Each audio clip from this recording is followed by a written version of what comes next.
Conceitos em ciências. Eletromagnetismo. Indução eletromagnética.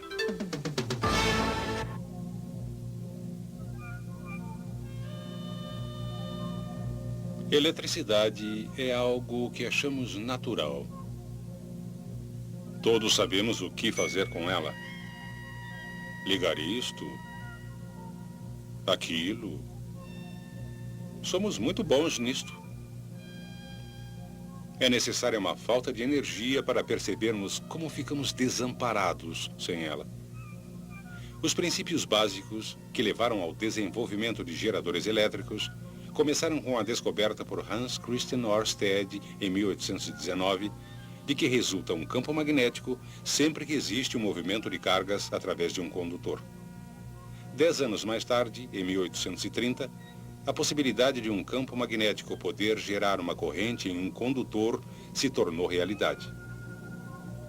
Trabalhando independentemente, o físico americano Joseph Henry e o cientista inglês Michael Faraday fizeram experiências similares e chegaram às mesmas conclusões. Como Faraday publicou seus resultados primeiro, recebeu o crédito pela descoberta do efeito que hoje chamamos de indução eletromagnética. A experiência de Faraday envolve um anel de ferro e 2 bobinas de fio isolado. A bobina primária é conectada a uma bateria e a bobina secundária a um galvanômetro.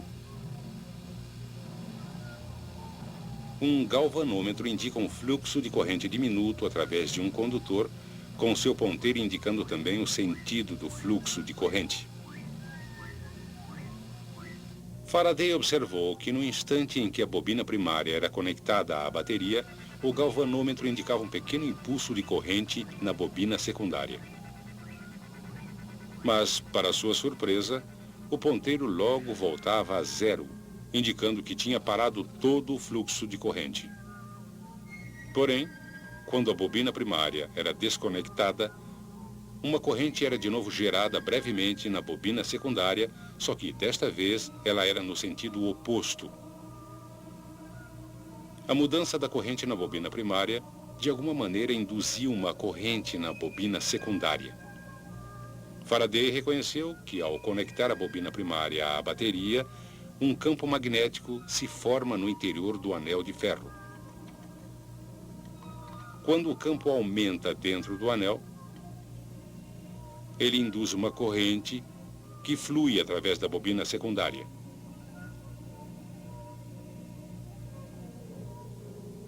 Depois que o campo no anel chega à sua intensidade máxima, não existe mais alteração no interior da bobina secundária. O resultado é que não existe mais corrente na bobina secundária. Quando desconectamos a bobina primária, desaparece o campo magnético que ela produzia.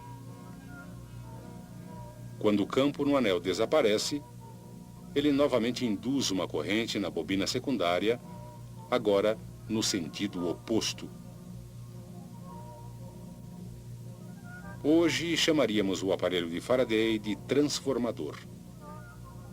Continuando suas experiências, ele verificou que chegava aos mesmos resultados usando um ímã em forma de barra em vez da bobina primária e do aparelho de anel. Podemos indicar uma das conclusões mais importantes das experiências de Faraday da seguinte maneira: enquanto o campo magnético do interior da bobina estiver variando, será induzida uma corrente nessa bobina. Em 1832, este princípio foi usado pelo francês Hippolyte Pixii para desenvolver o primeiro gerador elétrico. Embora fosse claro que a corrente induzida fluía em sentidos diferentes, dependendo de o campo magnético estar crescendo ou diminuindo, o mistério era por que isso acontecia. 2 anos mais tarde, o físico alemão Heinrich Lenz deu a resposta. Ele percebeu que a corrente induzida gerava seu próprio campo magnético. Ainda mais importante, Lenz descobriu que o campo magnético induzido é sempre oposto à variação do campo magnético externo que o causou em primeiro lugar. Um polo sul na extremidade próxima da bobina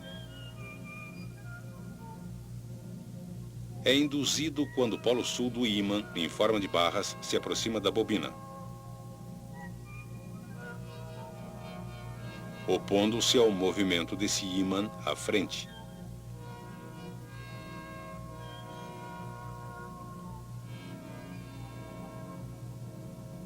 A beleza dessa sua descoberta, hoje conhecida por lei de Lenz, é que podemos agora identificar ambos os polos do campo induzido. E podemos aplicar a regra da mão esquerda a bobinas para determinar o sentido da corrente induzida. Lembre-se que o polegar aponta o polo norte e os dedos apontam o sentido do fluxo de corrente. Depois que o ímã, em forma de barra, para de se mover, o campo não varia mais. Assim, não haverá corrente induzida e, portanto, nenhum campo magnético. Em outras palavras, tudo na bobina para. Agora, vamos supor que começamos a afastar o ímã em forma de barra. Novamente flui uma corrente e é induzido um campo magnético que se opõe ao movimento, agora estabelecendo o polo norte na extremidade próxima da bobina. A regra da mão esquerda para bobinas mostra que a corrente flui no outro sentido. Hoje em dia, os princípios de Faraday e Lenz são aplicados na geração de eletricidade. A pressão da água ou do vapor é usada para girar uma turbina conectada a um gerador. Em sua forma mais simples, um gerador é uma armadura, consistindo de uma bobina de fio ao redor de um núcleo de ferro que gira no interior de um campo magnético. O movimento da armadura através do campo magnético induz uma corrente na bobina. De acordo com Lenz, a corrente induzida produzirá um campo magnético na armadura com seus próprios polos norte e sul.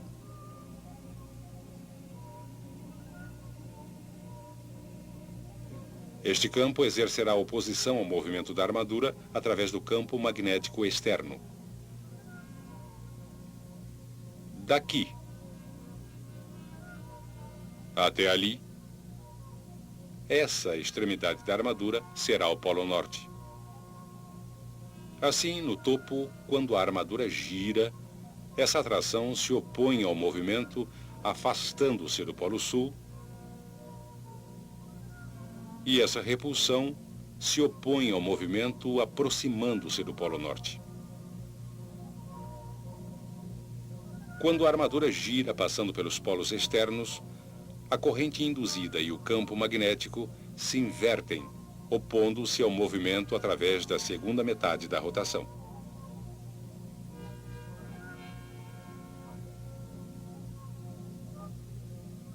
Novamente, a corrente induzida e o campo magnético se invertem quando a armadura passa pelos polos externos.